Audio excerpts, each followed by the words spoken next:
Bueno, buenas tardes, hola a todos. Proyecto Gela les da la bienvenida a esta conferencia llamada Ciencia y Arte más allá de la academia, la divulgación y lo popular. Agradecemos su presencia y esperamos disfruten mucho de esta conferencia impartida por Isaac Gutiérrez Navarrete, quien es músico y estudiante de la carrera de etnomusicología en la Facultad de Música de la UNAM. Tiene una formación artística que comenzó en el ILMAL, donde estudió el bachillerato en el CETAR Frida Kahlo. Después se dio cuenta que quería dedicar su vida a la música, aunque no estaba del todo convencido de dedicarse a la música de forma académica. Entonces, investigando un poco, se enteró de la existencia de la carrera de etnomusicología. Esta carrera le ofrecía el poder seguir estudiando música de manera académica y al mismo tiempo poder estudiar y trabajar en la investigación de la música y el sonido como fenómeno que afecta a la sociedad. Entre sus intereses se encuentran la investigación artística y social de los fenómenos musicales más contemporáneos y también la creación de música en la cual se pueda tener una mirada y enfoque cultural y político, más allá de solamente estético. Bienvenido, Isaac, gracias por tu tiempo. Puedes comenzar cuando gustes. Hola, pues muchas gracias por la invitación, a nombre de La Bombilla también, muchas gracias. Y pues vamos a empezar. Ok, bueno, esta conferencia o charla, pues como se le llama, Ciencia y Arte más allá de la academia, un acercamiento a lo popular.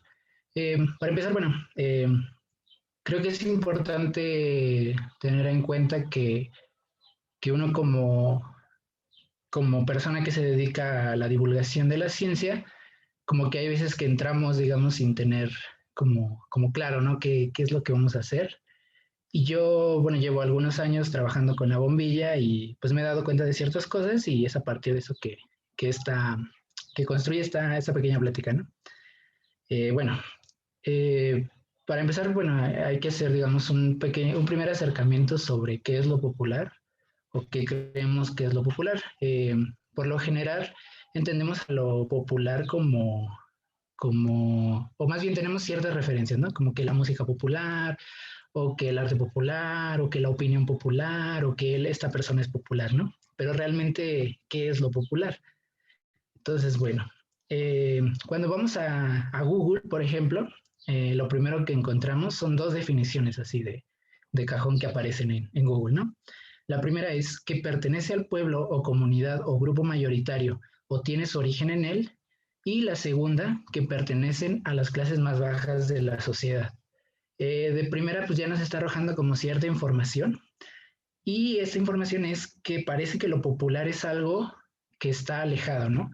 Lo popular como un lugar situado en contextos sociales distantes. O sea, el pueblo que está lejos de mí, el pueblo que entendemos de ciertas maneras, o la clase baja, ¿no? Pero de cierta manera ambas están como alejadas de uno mismo.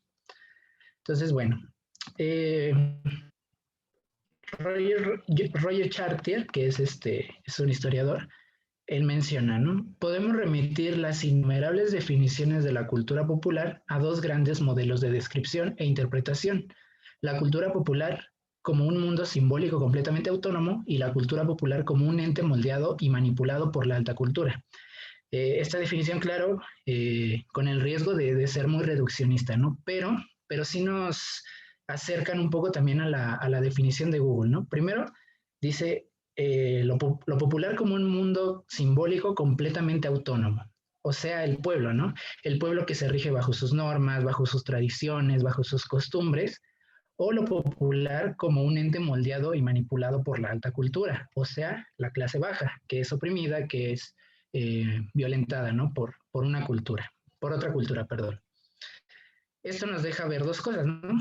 El pueblo nos deja ver, mejor dicho, que si hay una noción de pueblo, por lo tanto hay una noción de ciudad. Si hay una noción de clase alta, por lo tanto va a haber una noción de clase baja. Y si hay una noción de clase dominante, por lo tanto va a haber una clase dominada, ¿no? Entonces, más o menos empezamos a entender que tal vez lo popular se refiere a esto, ¿no? Como una clase tal vez baja, como una clase que no es la clase dominante, ¿no? Pero entonces, ¿qué es la clase dominante? Para esto creo que una manera muy efectiva, digamos, para acercarnos a esta categoría y para entender un poco lo complicado que puede ser, podemos acercarnos a través de ella desde la categoría de la modernidad, ¿no? O el fenómeno de la modernidad. ¿Qué es la modernidad? Bueno, la modernidad es una forma de pensamiento que cautivó a la Europa occidental y que prometió cierto progreso y desarrollo de la especie humana, eh, y que trajo consigo cambios que perduran hasta hoy en día. Para Bolívar Echeverría, que es filósofo, dice que la modernidad es un conjunto de hechos objetivos que resultan tajantemente incompatibles con la configuración establecida del mundo, de la vida, y que se afirma como innovaciones sustanciales llamadas a satisfacer una necesidad de transformación surgida en el propio seno de este mundo. ¿Qué significa?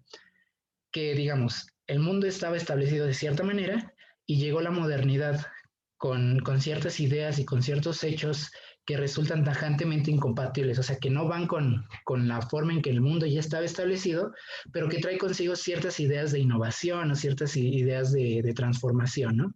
Entonces, esto es, digamos, la modernidad. Eh, para muchos críticos, para muchos teóricos, la modernidad puede situarse en distintos, o el nacimiento de la modernidad puede situarse en distintos lugares de la historia. Para algunos se puede pensar en este nacimiento o en este surgimiento en el Renacimiento, en los siglos XV y XVI en Europa. Aunque también muchos mencionan que las actitudes modernas o premodernas pues han acompañado al ser humano desde que es ser humano, ¿no? Prácticamente, con la invención de ciertas herramientas como la escritura o el lenguaje, etcétera. Entonces, bueno, yo aquí hago una pregunta. ¿Por qué existe una necesidad por remarcar, por ejemplo, los avances casi gloriosos que se dieron en los siglos XV y XVI, conocidos como Renacimiento? En el mismo nombre Renacimiento se pueden leer unas intenciones de superación, de demostrar la diferencia, el avance y la reconstrucción de la sociedad europea. Pero ¿de qué se diferenciaba esta sociedad renacentista? ¿Qué había dejado atrás y hacia dónde se empezaba a dirigir? Y es importante esto porque eso, parece que el Renacimiento es, o como nos lo han mostrado, como un momento en el que floreció el conocimiento, ¿no? Las artes, la ciencia, el pensamiento, la filosofía, etcétera, y trajeron consigo muchos cambios, ¿no? Tecnológicos, en muchos aspectos, ¿no? De la vida. Pero bueno, la modernidad básicamente lo que hizo fue agarrar la idea de que todo tipo de pensamiento y todo tipo de, mejor dicho, todo tipo de acción debe de estar mediado y aprobado, por así decirlo, por la razón, el razonamiento. Entonces, por ejemplo, tenemos a un señor que se llama René Descartes que dijo, ¿no? En algún momento, pienso y luego existo. Y esta frase fue lo que definió básicamente a la filosofía y al pensamiento moderno de Europa. Dejando claro esto, ¿no? Que para cualquier acción que el ser humano deba hacer, debe de estar primero pasada por la razón, ¿no? Porque si no, entonces puede considerarse como instinto, como pasión, como no razonado, como algo no propio del ser humano. Y el ser humano era este ser, ¿no? Que ya eh, que estaba ocupando, digamos, un lugar protagonista en la manera de entender la vida. Eso trajo consigo el desarrollo de la lógica matemática y por lo tanto la confianza plena en la lógica matemática y en las tecnologías derivadas de esta.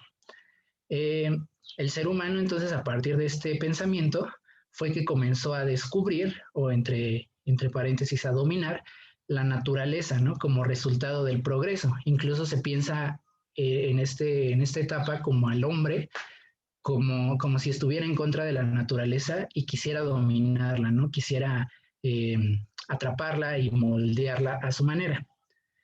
Y en estas épocas fue que se empezó a consolidar las ciencias y las artes, pero de la manera que las entendemos, ¿no? Como las ciencias como aquellas que explican la vida de manera lógica, de manera central, digamos, no subjetiva, y las artes como aquellas que describen lo bello, ¿no? Lo sublime, y ciertos conceptos, ¿no? Que se crearon en este entonces y que parece que perduran, ¿no? Hasta hoy en día.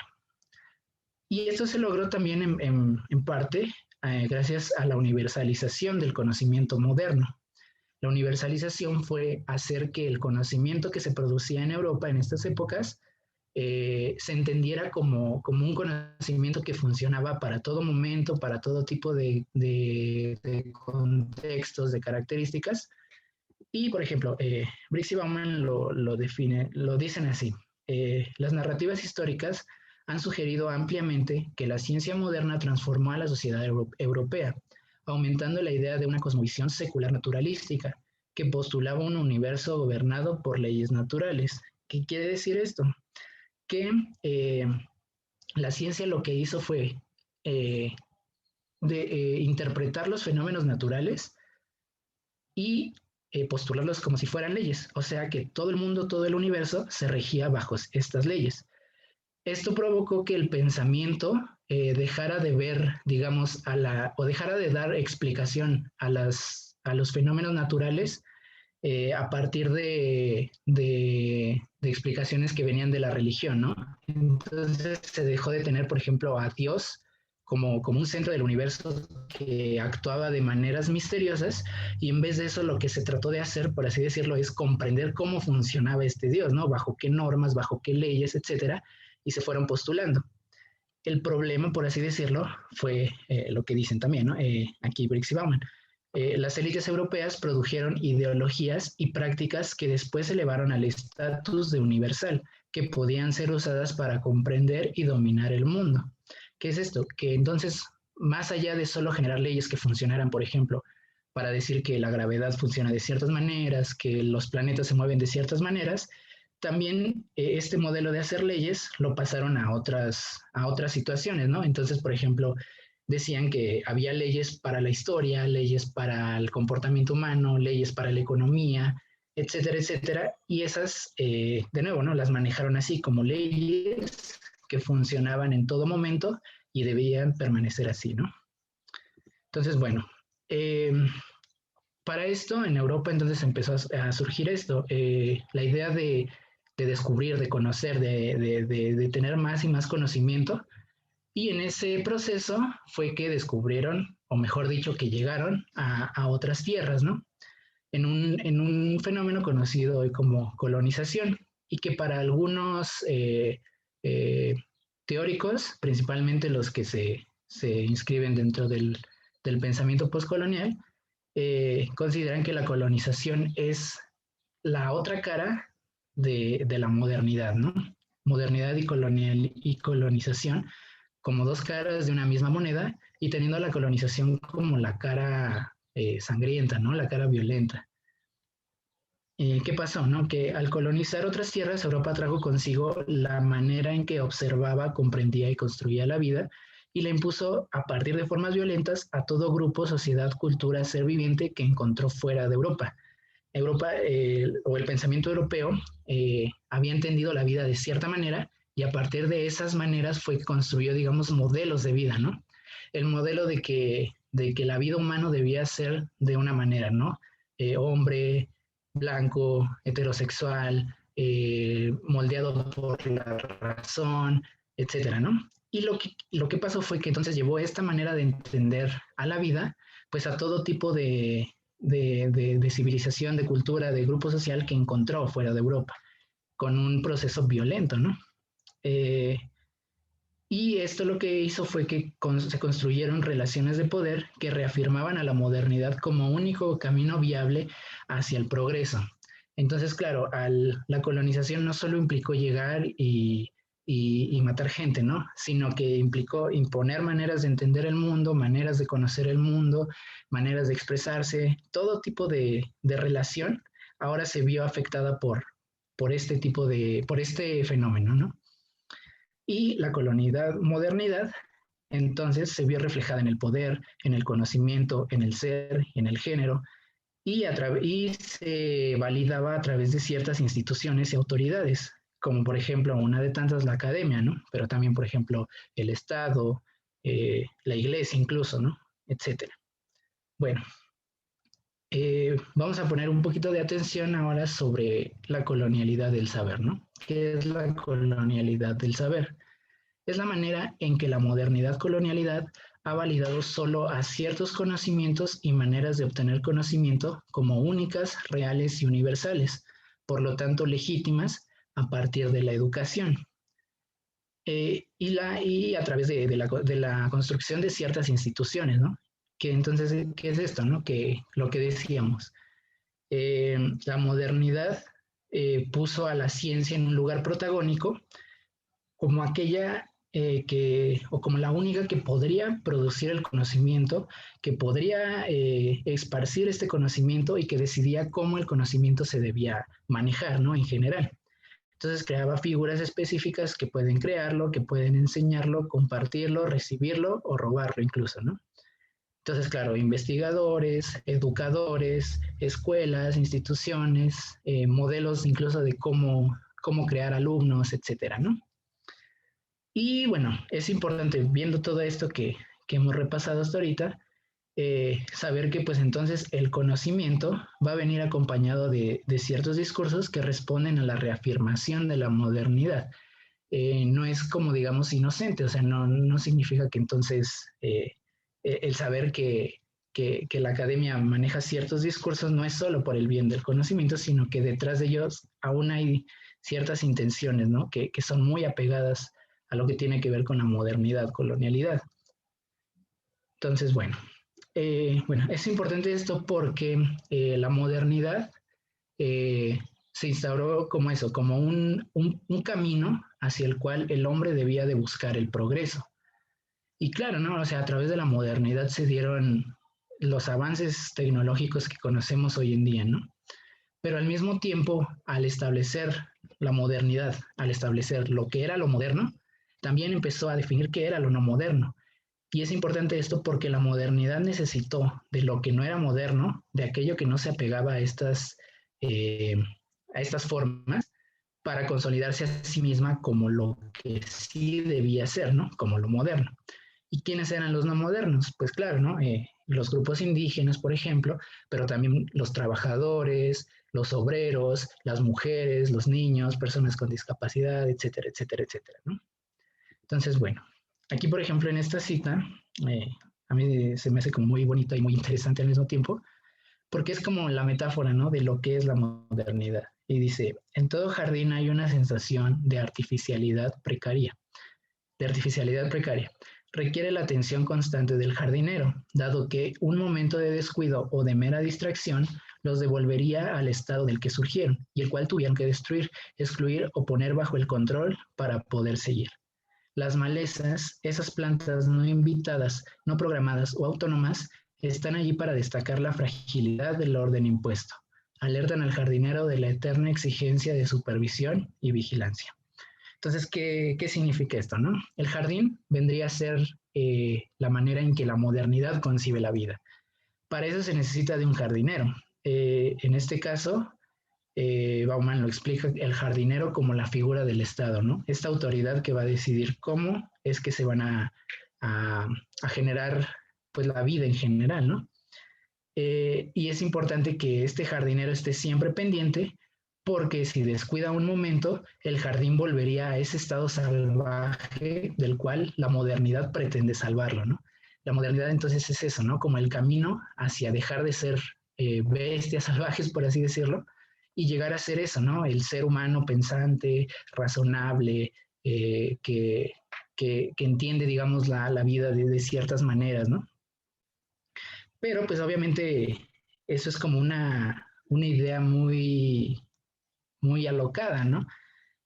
No puede ser solo así. Y entonces, claro, en un jardín también surgen las malezas, también surgen ciertas plantas que no deben de estar en el jardín. Y es ahí entonces donde surge lo popular, como una clase que históricamente ha sido subalternizada, nombrada como baja y privada de acceso a la esfera pública, silenciada, oprimida, despolitizada y diferenciada. Y es importante también entender esto, ¿no? La diferencia, ¿qué es la diferencia? La diferencia es, tomando de nuevo a la modernidad, ¿no? La modernidad dijo, lo moderno va a ser esto, esto y esto y esto. Por lo tanto, todo lo que no tenga estas características no va a ser moderno, va a ser diferente a mí y por lo tanto va a estar en un nivel inferior al que yo me encuentro, ¿no? Entonces, es importante tenerlo aquí en cuenta, pero también tener en cuenta que lo popular surge como aquello que lucha, aquello que resiste, aquello que negocia, que se niega a las formas de la modernidad, colonialidad. O sea, todo aquel tipo de expresión que no se pega a las maneras de la modernidad, que sabe o que entiende que la modernidad no puede ser el único camino viable hacia el progreso o hacia la realización, ¿no? Entonces es ahí también donde surge lo popular. Y es importante verlo de esta manera, entender por ejemplo, con estas dos, digamos, definiciones, nos volvemos a acercar a la definición que vimos al principio, ¿no? Lo popular como la clase baja, oprimida, que debe de aguantar, o lo popular como ese mundo autónomo, ¿no? Ese mundo que vive bajo sus propias leyes o sus propias formas de entender la vida. Pero lo importante es entender que no es uno o es lo otro, sino que son los dos y que es al mismo tiempo y que a veces es uno y que a veces es lo otro, ¿no? Lo popular entonces es eso, ¿no? Todo aquello que ha sido subalternizado, que ha sido nombrado como bajo, pero al mismo tiempo es aquello que se resiste a ser moderno, ¿no? O que se resiste a adoptar las prácticas que la modernidad, colonialidad ha adoptado durante mucho tiempo, ¿no? Y entonces, ¿dónde encontramos lo moderno? Digo, lo no moderno, ¿no? O lo popular, pues básicamente en todos lados, ¿no? Eh, Desde los movimientos sociales, la música popular, las expresiones tradicionales, etcétera, todas estas cosas que se alejan, digamos, de la manera moderna y que entienden la vida y que comprenden la vida de ciertas maneras, ¿no? Y esto les permite seguir construyendo, digamos, sus propias maneras de entender y dejando a un lado o tratando de hacer frente al sistema moderno colonial, ¿no? Entonces, bueno, ¿y esto qué tiene que ver con la divulgación, no? Pues bueno, los divulgadores lo que hacen es difundir, promover, acercar ciertos conocimientos que provienen de ciertas instituciones a otros espacios, ¿no? O a otros públicos. Pero es importante, creo, tomando en cuenta esto que vimos ahorita, hacernos ciertas preguntas, ¿no? Por ejemplo, ¿qué conocimientos divulgamos? ¿De qué manera o con qué prácticas divulgamos el conocimiento? ¿Qué discursos acompañan estos conocimientos? ¿Para quiénes divulgamos? ¿En qué lugares divulgamos?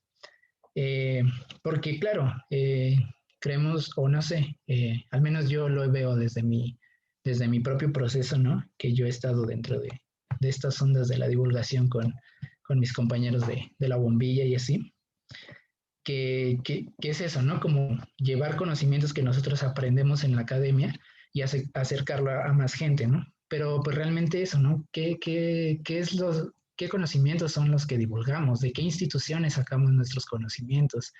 ¿Cómo ese conocimiento llegó a estar tan legitimizado, ¿no? ¿Qué permitió que eso pasara así? ¿De qué maneras, no?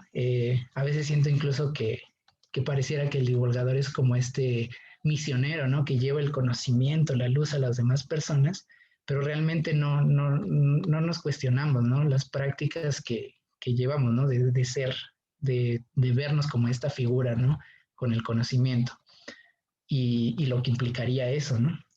Porque pues eso, qué discursos acompañan y también para quiénes divulgamos y en qué lugares divulgamos, porque yo creo que no es lo mismo divulgar o hacer, no sé, alguna actividad, algún taller en lugares como, no sé, la Noche de Estrellas en CEU o llevarlo a comunidades, salir de la ciudad, etcétera, ¿no? Entonces creo que eso es bien importante porque nos va a permitir cuestionar la manera en que las prácticas y discursos que acompañan a la divulgación también reproducen ciertas violencias que han acompañado a la academia, ¿no? En todo momento, ¿no?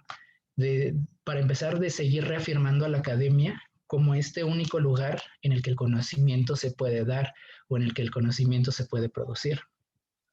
Entonces creo que eso, ¿no? Cuestionarnos la manera en que divulgamos nos va a permitir gradualmente acercarnos a una divulgación, pues al menos un poco más consciente, ¿no? Para poder entender a la divulgación en primera instancia, sí como un acto político que permite acortar, aunque sea un poco, las distancias que separan a los espacios en donde se crea, se discute, se transita el conocimiento a personas, colectivos o grupos sociales a las cuales se les ha negado un fácil acceso a estos espacios, ¿no? Que para empezar eso yo creo que tiene mucho de político, que es eso, ¿no? Sacar el conocimiento de la academia. Pero pues que no se puede quedar solo en eso, ¿no? Entender así también a la divulgación como una práctica que permite dialogar con otras formas de saberes y conocimientos, llámense populares, tradicionales, artísticos, no científicos, y que no necesariamente deban apegarse a las maneras académicas y poder aprender de estos también, pero reconociéndolos como conocimientos y saberes legítimos y que su entendimiento debe ser solo a partir de sus propios términos. Eh, ¿Y qué es esto? O sea, el hecho de que uno como divulgador también tenga la disposición a aprender, ¿no? A aprender de aquellos públicos a quienes les estamos llevando las actividades y poder cuestionar si realmente los conocimientos que yo estoy divulgando son necesarios divulgarlos, ¿no? O si la gente realmente quiere aprender esos conocimientos, si les interesa, si no les interesa, por qué no les interesa, qué tipo de conocimientos sí les interesa, ¿no? Hacer más una labor de poder escuchar a las personas con las que estamos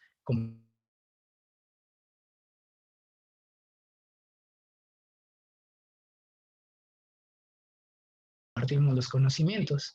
¿Qué es esto, no?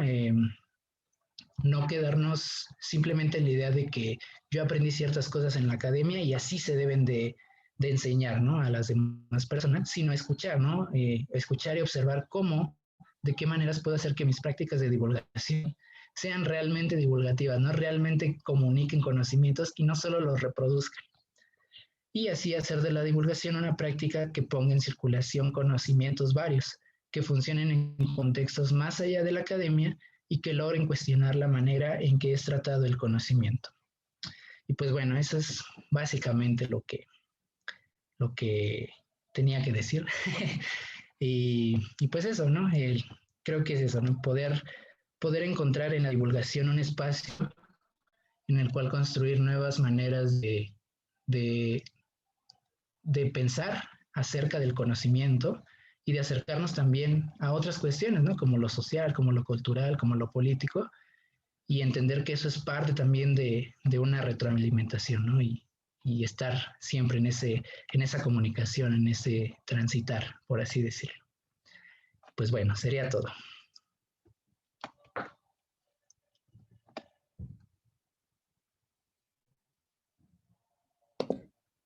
Muchas gracias, Isaac. Gracias por tu tiempo, gracias por la plática. Voy a ver si hay preguntas y cualquier cosa te las digo en ese momento. Claro, sí.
Ok, una de las preguntas es si crees que la universidad debe eventualmente avanzar hacia un modelo de pluriversidad.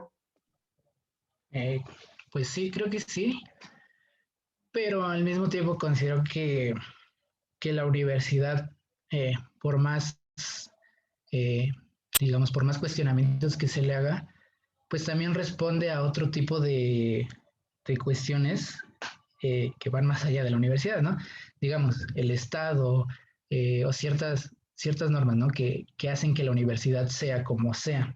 Entonces, más que yo, esto es ya en mi opinión, mía, creo que más que buscar que la universidad eh, transite, ¿no? Hacia a esta nueva forma, creo que es más bien dentro de la comunidad de quienes estén en la universidad, quienes deben de acercarse a otros tipos de contextos, a otros tipos de conocimientos, y eso, o sea, ya es independiente, ¿no? De lo que cada quien piense, pero también considerar que la universidad no sea el único espacio, ¿no?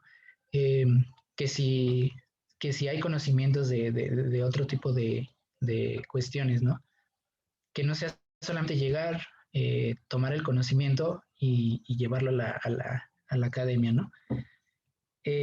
Más bien es eso, ¿no? Como aceptar que la universidad no puede ser o no es el único lugar en el que el conocimiento se deba producir y acercarnos nosotros, ¿no? A otros lugares, ¿no? O a otros espacios. Creo que eso es como un poco más prudente, digamos, o como más a un paso inmediato, ¿no? Y yo creo que entonces después ya se puede pensar en modificar a la universidad, ¿no? Porque pues es como complejo.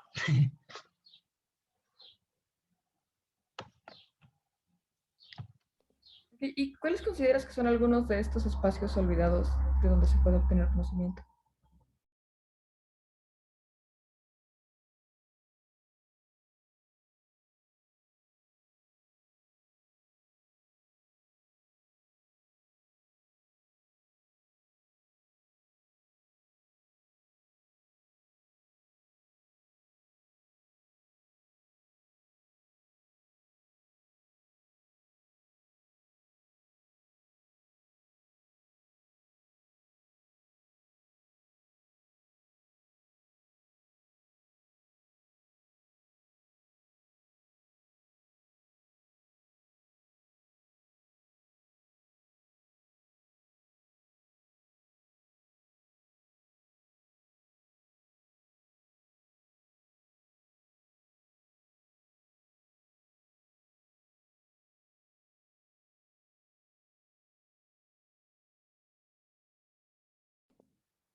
Creo que Isaac tuvo problemas con su conexión. Vamos, ya regresó. Hola, Isaac, no te escuchas. Creo que estás muteado.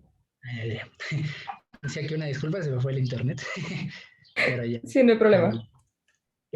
Bueno, preguntaban esto, ¿no? ¿Qué espacios donde se pueda encontrar este conocimiento? Y yo hablaba de esto, ¿no? Como que hay lugares donde se dan ciertos talleres o ciertas actividades que responden más que a un conocimiento, por así decirlo, universal, ¿no? De saber cómo funciona el planeta, cómo funcionan las ciencias, que responden a necesidades como más cercanas, ¿no? Por ejemplo, talleres que te enseñan, no sé, talleres de carpintería, talleres de dibujo, talleres de música, etcétera, etcétera, que son lugares en los que se sigue aprendiendo ciertas cosas, ciertos conocimientos que se pueden, digamos, aplicar a la vida, por así decirlo, y que no necesariamente, este, ¿cómo decirlo? No por eso dejen de ser conocimientos válidos, sino que al contrario, son conocimientos que incluso funcionan de ciertas maneras y al mismo tiempo acercarnos también a quienes dentro de la universidad producen ciertas técnicas o ciertos espacios en donde el conocimiento se va más allá de solo lo, lo que dice la academia, por ejemplo, la divulgación, los talleres, etcétera, estos espacios en donde podemos encontrar otras formas de aprender, ¿no? Más que la típica del maestro enseñando, ¿no? Entonces yo creo que en esos lugares es donde podemos ir encontrando esos espacios.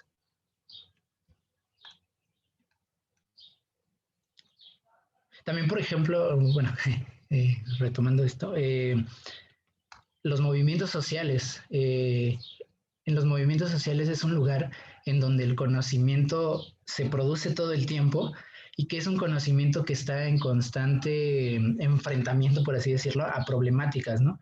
A problemáticas que afectan en distintos niveles, ¿no? De vida, pero que eso, ¿no? Los movimientos sociales, al estar pensando nuevas maneras de poder enfrentar ciertas problemáticas, generan conocimientos que permiten enfrentar también estas maneras. Entonces, ahí es otro lugar, ¿no? Donde se pueden encontrar estos espacios.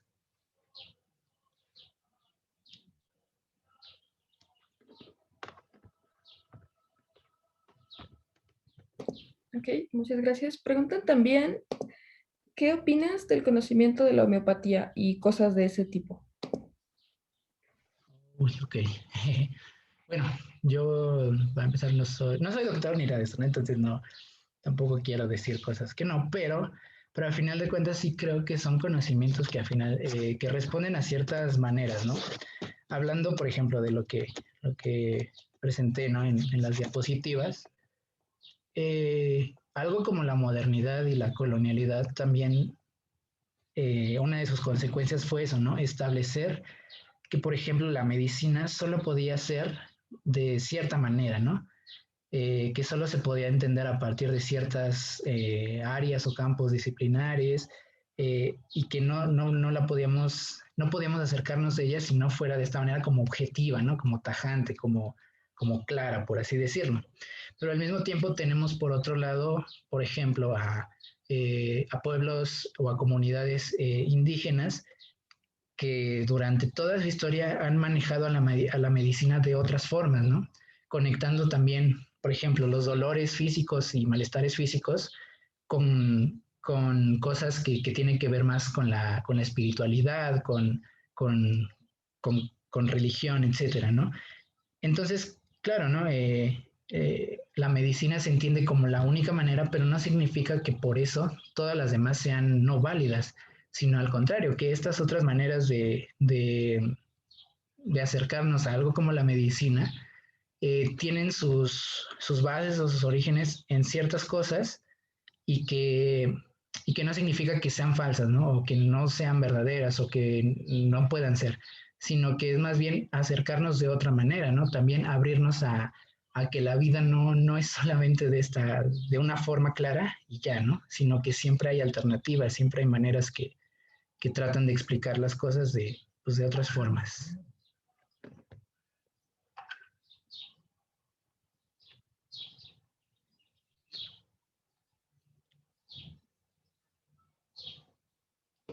Ok, muchas gracias, Zach. No sé si quieres agregar algo mientras esperamos a ver si llegan más preguntas.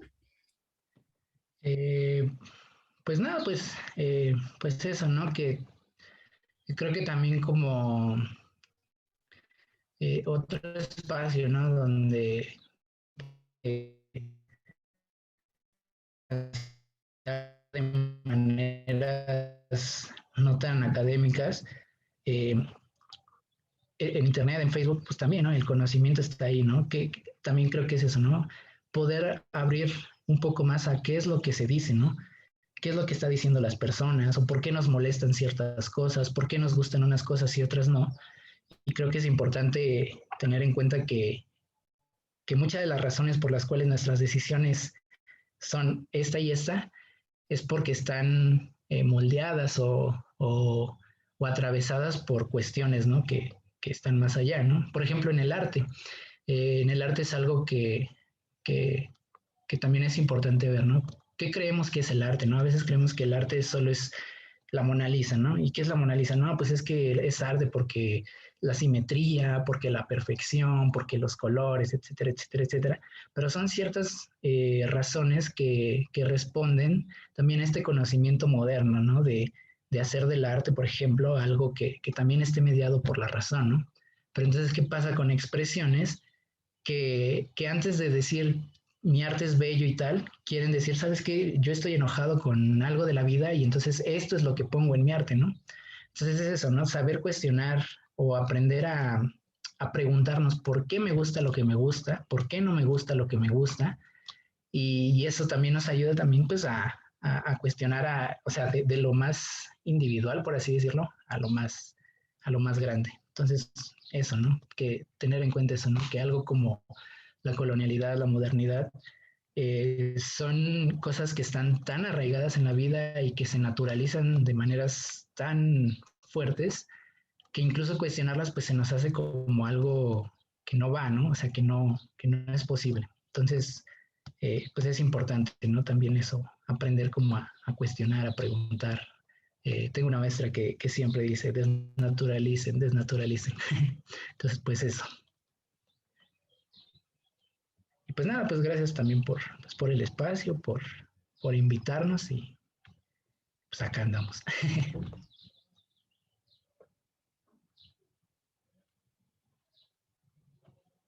No, Isaac, ni lo menciones. Muchas gracias por tu tiempo y por la plática. Está muy interesante. Igual, deja ver, reviso una última vez si hay preguntas y si no, pues podemos ir cerrando. Vale, vale.